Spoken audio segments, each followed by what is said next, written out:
믿을 수 없는 일이 벌어졌습니다. 전 세계 최고의 두뇌들만 모인다는 미국의 스탠포드 대학교에서 교육학을 20년째 가르치고 있는 유대계 교수가 있었습니다. 모두가 알듯이 유대계는 전 세계에서 두뇌가 가장 현명하다고 알려져 있습니다. 또한 수많은 천재를 만들어내고 수많은 노벨상 수상자의 멘토인 이러한 그가 한국 방문 후 일주일 만에 경악을 하고 말았습니다. 또한 한국 강남 대치동에서는 만난 고등학생에게 굴욕을 당하는 사건이 생기고 한국의 교육에 대해 감탄을 하고 마는데요. 어떻게 이러한 일들이 생겼는지 궁금하시죠?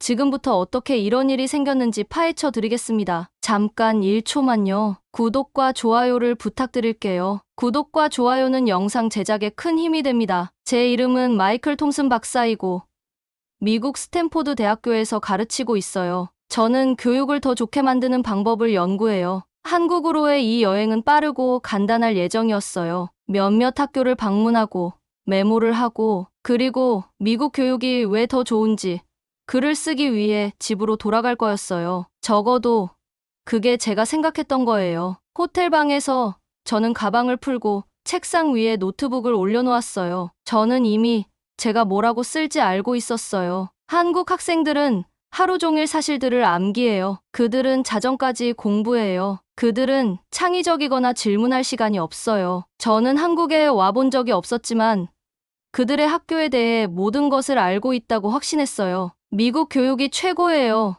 저는 거울에 비친 제 모습을 보며 혼잣말을 했어요. 우리는 학생들이 스스로 발견하도록 해요. 우리는 그들이 질문하고 자신만의 길을 찾도록 격려해요. 저는 노트북을 열고 제 발표 자료를 검토했어요. 저는 단 한 번도 한국 교실을 보기도 전에 그것을 만들었어요. 슬라이드는 미국 학생들이 창의성과 탐험을 통해 배우는 방법을 보여줬어요. 저는 한국 선생님들에게 어떻게 그들이 우리처럼 될 수 있는지 보여줄 계획이었어요. 그들은 이 새로운 아이디어를 가져온 제게 감사할 거예요.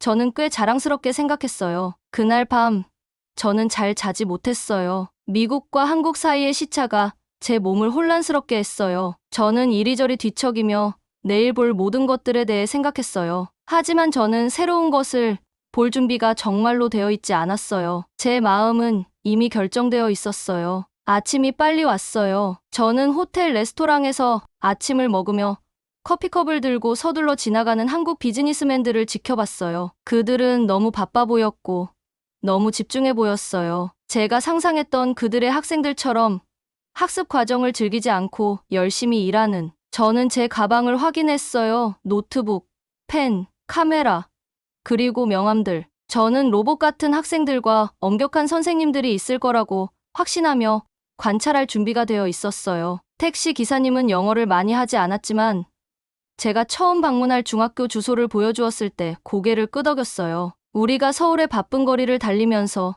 높은 건물들이 우리를 둘러싸고 있었어요. 모든 것이 현대적이고 깨끗해 보였어요. 사람들은 인도에서 빠르게 걸었어요. 저는 무거운 가방을 들고 제복을 입은 학생들을 봤어요. 불쌍한 아이들. 저는 생각했어요. 그 모든 압박감이 끔찍할 거예요. 중학교 건물은 외부에서 보면 평범해 보였어요. 경비원이 제 방문증을 확인하고 메인 사무실 쪽을 가리켰어요. 교장 선생님이 깊은 인사로 저를 맞이하고 차를 건네주었어요. 우리의 소박한 학교에 미국 교육 전문가가 방문해 주셔서 영광입니다. 그녀는 조심스러운 영어로 말했어요. 저는 공손하게 미소 지었지만 속으로 생각했어요.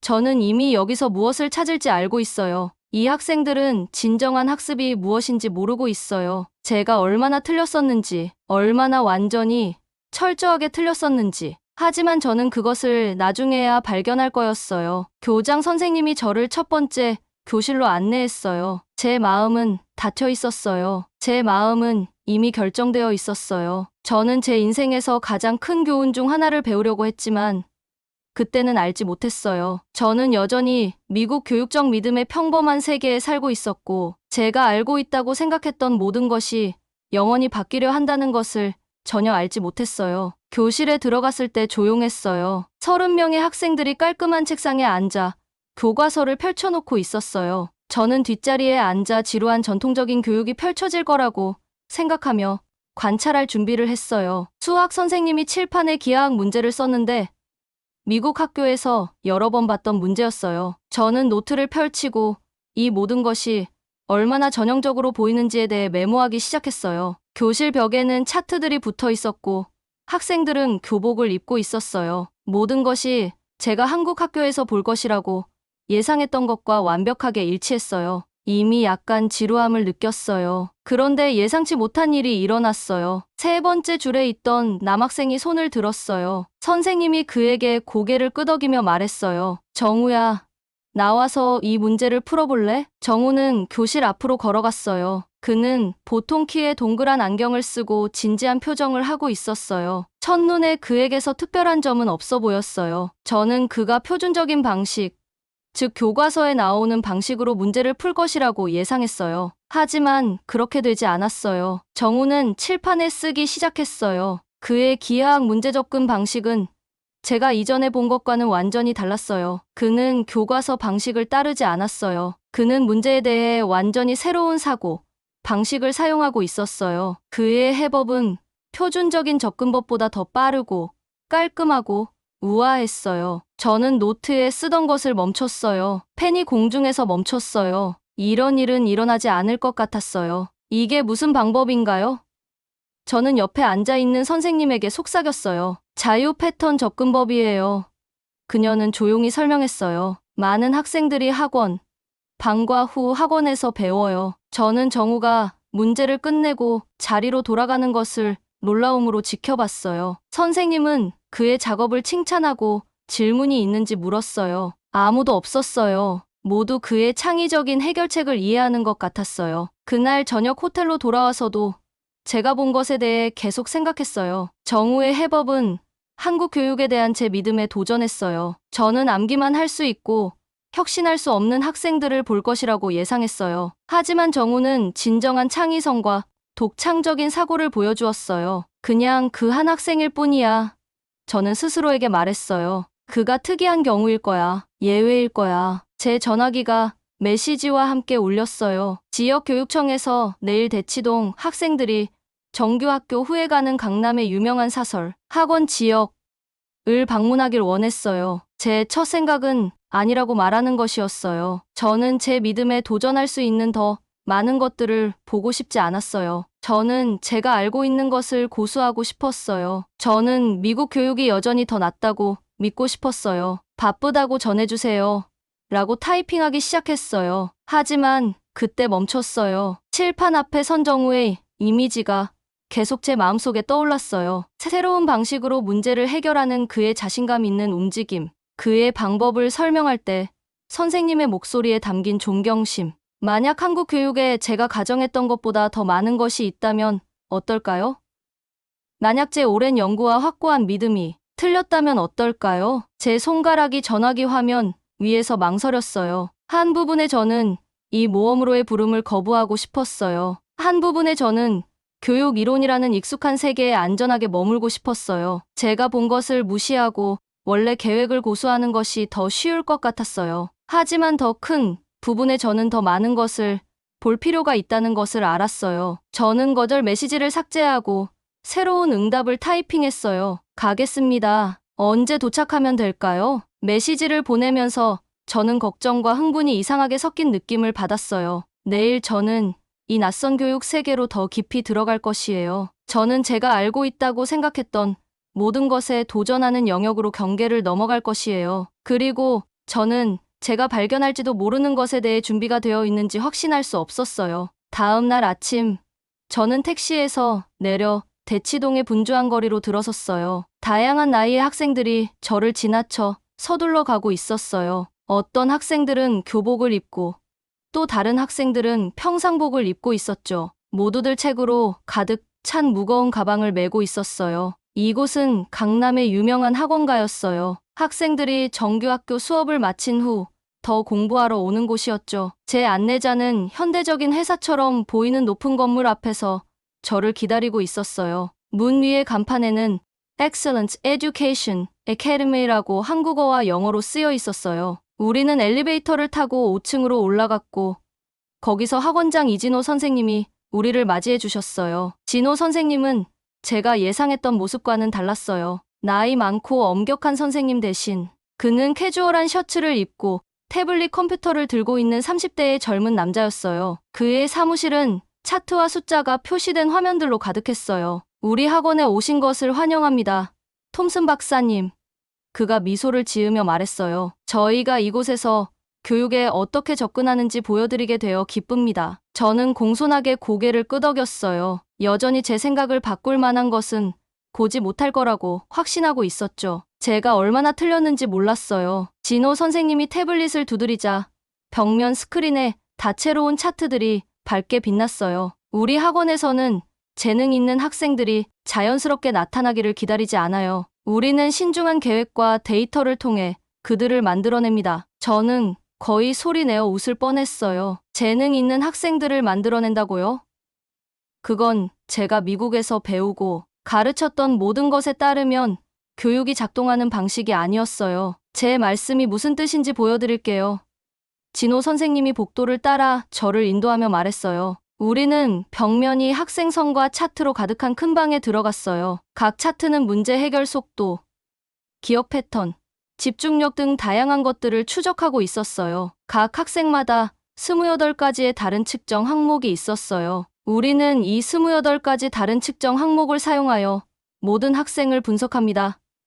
진호 선생님이 설명했어요. 그런 다음 학생들에게 맞는 특별한 학습 계획을 만들죠. 그는 가파르게 상승하는 선이 있는 차트를 가리켰어요. 이 학생은 수학을 몇 년 동안 어려워했어요. 우리는 그녀가 이야기를 통해 아이디어를 더 잘 이해한다는 것을 발견했어요. 그래서 우리는 그녀에게 단순한 숫자 대신 이야기를 통해 수학을 가르쳤죠. 6개월 후 그녀는 수학 경시대회에서 우승했어요. 저는 그가 말하는 것을 일축하고 싶었어요. 이렇게 단순할 리가 없었어요. 하지만 증거는 이 벽면에 바로 제 앞에 있었어요. 이것들은 단지 운 좋은 성공 사례가 아니었어요. 이것은 성공을 만들어내도록 설계된 시스템이었어요. 그날 늦게 저는 AI 시대의 미래 리더들에 관한 교육 포럼에 참석했어요. 연사 중 한 명은 서하늘이라는 고등학생이었어요. 그녀는 17살도 채 되지 않았을 텐데 반도체 제조를 개선하기 위해 만든 딥러닝 AI 모델을 발표했어요. 그녀의 발표에는 복잡한 데이터 분석과 그녀의 모델이 이전 방법보다 12.4% 더 정확하다는 결과가 포함되어 있었어요. 그녀는 자신의 아이디어를 테스트하기 위해 삼성전자 연구소와 협력했다는 것도 언급했어요. 청중 소개 대학 교수들이 그녀가 말할 때 존경의 뜻으로 고개를 끄덕였어요. 저는 더 이상 메모를 할 수 없을 정도로 의자에 앉아 있었어요. 이것은 제가 한국에서 보기를 기대했던 것이 아니었어요. 이것은 암기나 시험 준비가 아니었어요. 이것은 고급 응용과 혁신이었어요. 바로 제가 항상 미국 교육이 더 잘 가르친다고 주장했던 것이었죠. 그날 저녁, 저는 생각을 정리하기 위해 서울역 근처의 카페에 들렀어요. 근처 테이블에서 10대 소년이 노트북으로 작업하고 있었어요. 호기심에 저는 지나가면서 그의 화면을 흘끗 보았어요. 그는 코딩을 하고 있었어요. 대학 수준의 과정에서 배우는 고급, 미적분학 공식과 섞인 복잡한 파이썬 코드였어요. 저는 멈추어 서서 물었어요. 왜 이렇게 어려운 것들을 공부하고 있나요? 그는 제 질문에 놀라서 쳐다보더니 좋은 대학에 들어가야 해서요. 라고 간단히 대답한 후 다시 작업으로 돌아갔어요. 그의 대답은 평범해 보였지만 그가 하고 있는 일은 특별했어요. 그의 화면에 있는 코드는 대부분의 미국 대학 4학년 학생들도 작성하기 어려울 만한 것이었어요. 그날 밤 호텔로 걸어가면서 저는 내면에서 무언가가 변하고 있음을 느꼈어요. 한국 교육에 대한 저의 오래된 생각들이 무너지고 있었어요. 저는 새로운 이해의 문턱을 넘어섰고 이제 돌아갈 수 없었어요. 만약 제가 교육에 대해 믿었던 모든 것이 불완전했다면 어떨까요? 만약 한국의 접근 방식, 데이터 기반의 체계적인 학습 설계가 저에게 중요한 무언가를 가르쳐줄 수 있다면 어떨까요? 한국에 도착한 이후 처음으로 저는 진정으로 배움에 열려 있다고 느꼈어요. 그리고 그날 밤 저는 며칠 만에 정말 잘 잤어요. 제가 완전히 오해했던 이 교육 세계에 대해 더 많이 발견하고 싶다는 열망으로 가득 찼어요. 다음 날 아침 저는 한국교육부의 높은 유리 건물에 들어갔어요. 영재교육 담당자인 최윤호와의 회의는 오전 10시로 예정되어 있었어요. 저는 마치 어려운 시험을 앞둔 학생처럼 긴장됐어요. 제 오래된 믿음들은 이제 저희 적이 되었어요. 제 마음속에서 자라나는 새로운 생각들과 싸우고 있었죠. 윤호의 사무실은 밝고 현대적이었어요. 큰 창문들은 도시를 내려다보고 있었어요. 그의 책상 위에는 세 개의 컴퓨터 화면과 인간 두뇌 모형이 놓여 있었어요. 그는 저를 단단한 악수로 맞이하고 작은 흰 컵에 차를 제공했어요. 톰슨 박사님, 제가 미국 교육에 관한 박사님의 논문들을 읽었어요. 그가 말했어요. 창의성과 탐구에 관한 매우 흥미로운 아이디어네요. 저는 그에게 감사했지만 속으로는 불편함을 느꼈어요. 불과 며칠 전까지만 해도 저는 자신 있게 미국 교육이 왜 더 낫다고 설명했을 거예요. 이제는 그렇게 확신하지 못했어요. 윤호는 키보드를 두드렸고 벽 화면에 프레젠테이션이 나타났어요. 한국에서 우리가 교육에 어떻게 접근하는지 보여드릴게요. 프레젠테이션은 한국 학생들이 초등학교부터 어떻게 테스트를 받는지 보여주는 화려한 차트로 시작했어요. 그냥 보통 시험이 아니라 28가지 다른 사고 능력을 측정하는 특별한 평가였어요. 어떤 것은 기억력을, 다른 것은 창의성을, 또 다른 것은 문제 해결 속도나 패턴 인식을 측정했어요. 우리는 천재들이 우연히 나타나기를 기다리지 않아요. 윤호가 설명했어요. 우리는 각 학생의 특정한 강점을 식별하고 그 다음 세심한 훈련을 통해 그 강점들을 개발해요. 그는 이 시스템을 통해 식별된 학생들을 나타내는 점들이 있는 전국 지도를 보여줬어요. 수천 개의 점이 있었고 각각은 자신의 특정 능력에 기반한 특별 훈련을 받고 있는 학생을 나타냈어요. 우리의 목표는 IQ 160인 한 명의 학생을 찾는 것이 아니에요. 그가 말했어요. 우리의 목표는 우리나라가 성장하고 세계적으로 경쟁하는데 도움을 줄 수 있는 IQ 130 이상의 수천 명의 학생들을 만드는 거예요. 저는 이 생각과 씨름했어요. 미국에서는 우리는 자연적인 재능과 그것이 자유롭게 발전하도록 하는 것을 믿었어요. 하지만 여기에는 완전히 다른 접근법이 있었어요. 세심한 분석과 훈련을 통해 재능을 설계하는 것이었죠. 하지만 학생들의 행복은 어떻게 되나요? 제가 물었어요. 아이들이 자신의 관심사를 발견하도록 하는 것은요? 윤호는 고개를 끄덕였어요. 마치 이 질문을 전에도 여러 번 들었던 것처럼요. 우리는 학생들의 행복에 깊이 신경 써요. 하지만 우리는 탁월함이 행복으로 가는 길이라고 믿어요. 어려운 기술을 마스터하는 것은 학생들에게 자신감과 목적을 줘요. 그날 나중에 저는 과학고등학교를 방문해서 제라는 학생을 만났어요. 그는 스스로 개발한 기계 학습 프로젝트를 저에게 보여줬어요. 그의 알고리즘은 놀라운 정확도로 제조 결함을 예측할 수 있었어요. 많은 전문적인 시스템보다 더 좋았죠. 어떻게 이것에 관심을 갖게 되었나요? 제가 물었어요. 제 데이터 분석 선생님께서 제가 패턴에 능숙하다는 것을 알아차리셨어요. 제가 설명했어요. 선생님이 저를 삼성의 멘토와 연결해 주셨고 저는 이 프로젝트를 8개월 동안 작업해 왔어요. 저는 그가 부모님의 압력이나 같은 반 친구들과의 경쟁에 대해 이야기할 것이라고 예상했어요. 대신 그는 실제 문제를 해결하는 것과 유용한 것을 만드는 만족감에 대해 이야기했어요. 호텔로 돌아가는 길에 저는 미국에 있는 동료에게 전화했어요. 존, 내가 한국 교육에 대해 생각했던 모든 것이 틀렸어. 저는 고백했어요. 그들은 단지 사실을 암기하는 것이 아니야. 그들은 믿을 수 없을 정도로 전략적인 방법을 통해 고급 기술을 개발하고 있어. 너 혼란스러워 보인다, 마이클. 존이 웃었어요. 자유로운 탐색과 자연적인 창의성에 대한 우리의 이론은 어떻게 된 거야? 그의 질문은 제가 불과 며칠 만에 얼마나 많이 변했는지를 깨닫게 했어요. 제 오래된 생각들은 이제 적처럼 느껴졌어요.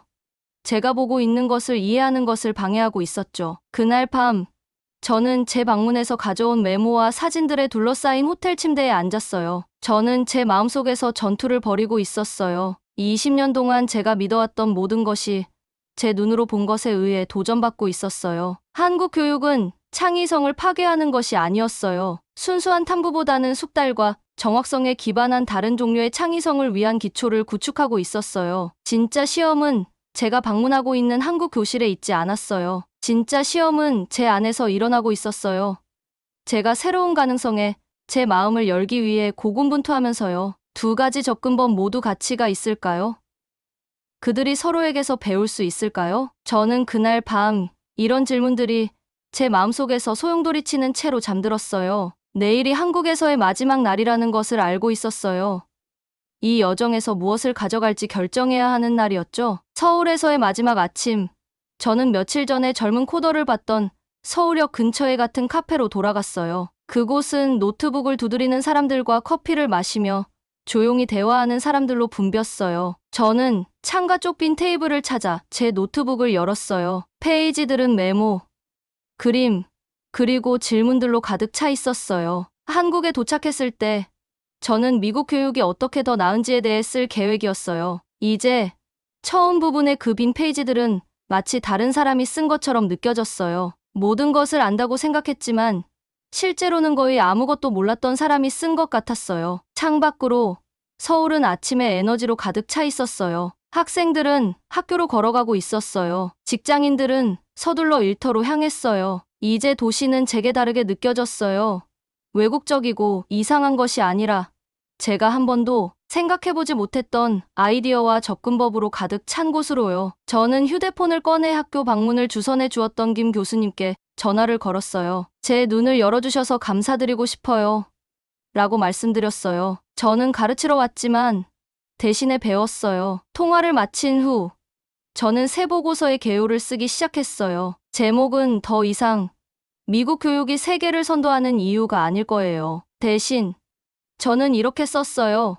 한국에서 배우는 교육의 체계적 우수성. 저는 제가 본 것들을 설명하면서 페이지 위로 펜을 빠르게 움직였어요. 정우의 창의적인 수학 솔루션, 진호의 학원에서의 데이터 기반 접근법, 하늘의 고급 AI 프로젝트, 그리고 윤호의 인재 개발을 위한 전국적인 시스템. 한국은 무작위로 천재가 나타나기를 기다리고 있지 않았어요. 그들은 신중한 설계와 훈련을 통해 우수성을 구축하고 있었어요. 그들은 창의성을 억누르고 있는 것이 아니라 혁신으로 가는 다른 길을 만들고 있었어요. 지식과 기술에 강한 기반 위에 세워진 길이었어요. 제가 글을 쓰고 있을 때 스탠포드의 동료로부터 영상 통화가 걸려왔어요. 존의 얼굴이 화면에 나타났고 그는 호기심 가득한 표정이었어요. 그래서 마이클, 한국에서 유용한 아이디어들을 가져오고 있나요? 그가 살짝 미소를 지으며 물었어요. 저는 제 노트북을 들어 보였어요. 아이디어보다 더 많은 것을 가져오고 있어요, 존. 저는 완전히 새로운 관점을 가져오고 있어요. 우리는 한국 교육에 대해 줄곧 오해하고 있었어요. 오해라고요? 그건 강한 표현인데요. 존이 눈썹을 치켜 올리며 말했어요. 설명해 드릴게요. 저는 말했어요. 우리는 창의성이 자유와 탐험에서 온다고 믿어요. 하지만 여기서 저는 체계적인 기술 개발에서 나오는 놀라운 혁신을 보았어요. 이것들은 대립되는 접근법이 아니라 서로 보완적인 거예요. 존은 일주일 전에 제가 그랬을 것처럼 회의적으로 보였어요. 마이클, 당신이 입장을 바꾼 것 같네요. 우리의 미국 교육적 가치는 어떻게 된 거죠? 저는 입장을 바꾼 게 아니에요. 저는 대답했어요. 제 시야를 넓힌 거예요. 만약 우리가 두 접근법의 장점을 결합한다면 어떨까요? 만약 체계적인 기술 개발과 창의적인 탐색이 함께 작동할 수 있다면 어떨까요? 통화를 마친 후 저는 노트북을 가방에 넣었어요. 내일 저는 미국으로 돌아갈 거예요. 동료들에게 도전이 될 만한, 어쩌면 우리의 교육 접근법을 바꿀 수도 있는 아이디어들을 가지고요. 다음 날 공항에서 저는 친척들과 작별 인사를 나누는 한국 가족들을 지켜봤어요. 아이들은 조부모님께 공손하게 인사를 했어요. 부모님들은 아이들의 가방을 마지막으로 한 번 더 확인했어요. 이런 작은 배려와 관심의 순간들은 제가 한국 학교에서 본 것들을 생각나게 했어요. 단지 성공에 대한 압박뿐만 아니라 한 단계씩 우수성을 쌓아가는 깊은 헌신이었어요. 비행기가 서울에서 이륙할 때 저는 아래로 점점 작아지는 도시를 내려다봤어요. 저는 교육에 대해 모든 것을 안다고 생각했던 전문가 마이클 톰슨 박사로 도착했어요. 저는 제가 본 것들에 의해 변화된 겸손한 학습자로 떠나고 있었어요. 진짜 여정은 이제 막 시작하는 거였어요. 스탠포드로 돌아가면 저는 일주일 전에 저처럼 자신의 정당함을 확신하는 동료들에게 이 새로운 아이디어들을 공유하는 도전에 직면할 거예요. 마음을 바꾸는 것은 쉽지 않을 거예요. 저 자신의 마음을 포함해서요. 하지만 저는 그 도전에 준비가 되어 있었어요. 제 노트북은 테이블 위에 펼쳐져 있었어요. 마지막 페이지에 저는 이렇게 썼어요. 교육의 미래는 창의성과 체계적인 개발 중 하나를 선택하는 것이 아니라 두 가지의 강점을 결합하는 방법을 찾는 데 있을지도 모릅니다. 한국은 제게 우수성은 발견되는 것이 아니라 설계될 수 있다는 것을 보여주었습니다. 비행기가 미국을 향해 동쪽으로 향하면서 저는 이미 이 두 교육 세계 사이의 다리를 놓는 방법에 대해 생각하고 있었어요. 제 변화는 완료되었지만 이러한 통찰력을 고향으로 가져오는 작업은 이제 막 시작하는 거였어요. 재밌게 보셨나요? 여러분의 좋아요와 구독은 더 좋은 K 콘텐츠를 만드는 힘이 됩니다. 댓글로도 여러분의 생각을 꼭 들려주세요. 좋아요와 구독 부탁드립니다. 그럼 다음 영상에서 또 뵐게요.